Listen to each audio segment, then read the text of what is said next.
Ladies and gentlemen, this is a short snippet of a much larger video that I've done going over a book known as The Last Girl by Nadia Murad, but a survivor of the ISIS genocide in 2014.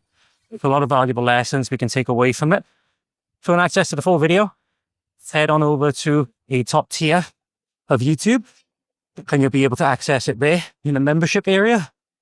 You can also access it in the membership area on the Voice of the Valley's Patreon and the Voice of the Valley's Locals linked through the Rumble service. So thank you very much for supporting, guys. I hope you enjoy it.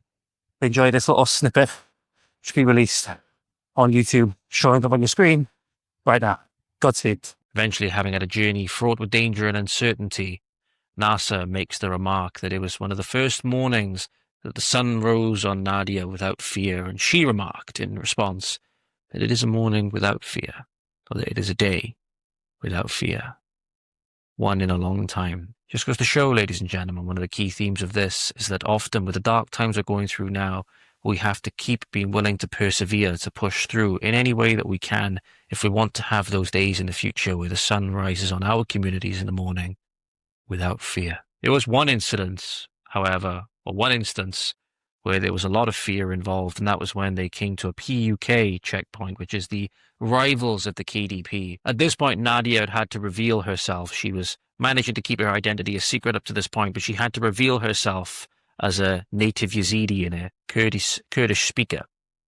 As soon as they knew this, as soon as the PUK forces were aware of this, they brought Nadia and Nasser into a room and placed them in front of a camera, much like I placed myself in front of these cameras here, ladies and gentlemen, and basically forced a confession out of them for what they would later be known as propaganda purposes. They weren't told this, however.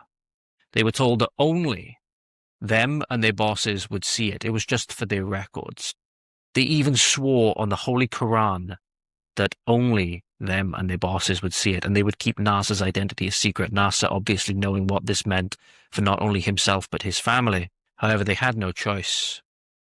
And not long after they'd come out of the checkpoint, new paperwork in hand to continue their journey, they had a phone call.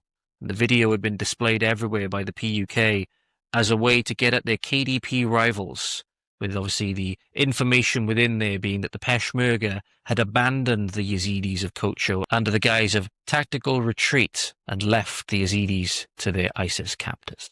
It's going to show you can't always trust your security forces, ladies and gentlemen, and we are learning that in the UK right now very starkly when you look at the police in this country. Despite this, they pushed on, and they managed to get to a small town of Zecho, where some of Nadia's relatives, who were either out of the country at the time or had managed to escape and survive the mass shooting attempts at the school, were operating the smuggling networks and attempting to get young Yazidi women out. Nadia, I believe, was the first to escape. Many others would follow. Luckily, her relative, Rojian, her mother would not be so lucky. There are others that made it out as well. Sadly, her sister Catherine and some other young relatives, some young girls that were trying to get out over the border, would step on an IED and they would not make it. It's supposed to show that whilst every Sabia has a story like Nadia's, and every young girl that's been raped by the Pakistani Muslim rape gangs has a story of their own, not all of them are alive to tell them. That's why we have to be alive to tell them, ladies and gentlemen. We need to be the voice of Charlene Downs and Becky Watson and so on, as Nadia needs to be the voice for her sister Catherine and young girl Lumia and her mother that didn't make it out of captivity. Some of them were being held in areas as far as over the border into Syria, in Raqqa. Which is why when you see these videos, ladies and gentlemen, of these foreigners kidnapping women and saying these things on our streets. There was a video not too long ago of a bunch of foreign males picking up and suggesting that they were going to do horrible things to native European women in these cities. One of the things that they'd said was, take her to Raqqa, she's your prize, now take her to Raqqa. It was referencing the main ISIS headquarters where some of the worst atrocities against the Yazidis took place. We have to understand, ladies and gentlemen, that the way that these militants think is not just unique to these militant groups, and that many people that are coming over as a result of the open borders and mass migration initiatives are doing so with the intention of taking over. Make no mistake about it. From there, Nadia was able to travel to Germany as a refugee, and later on she was invited to speak at the UN, who gave her a grand total of 3 minutes. 3 minutes to tell her story. Told her story as best that she could, recounting the atrocities that happened to her in that very short time. Imagine you've been in captivity for weeks to months, ladies and gentlemen. You've had all these horrible things happen. You've had this horrendous journey fraught with danger.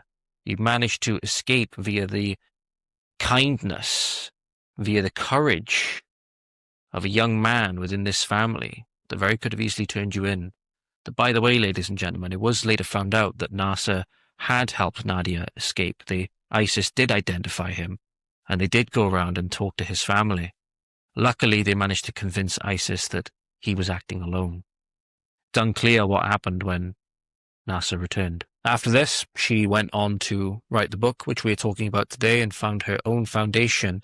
She's trying to help out further victims of the genocide and raise awareness of the things that are going on, particularly the motivations and the effects on survivors.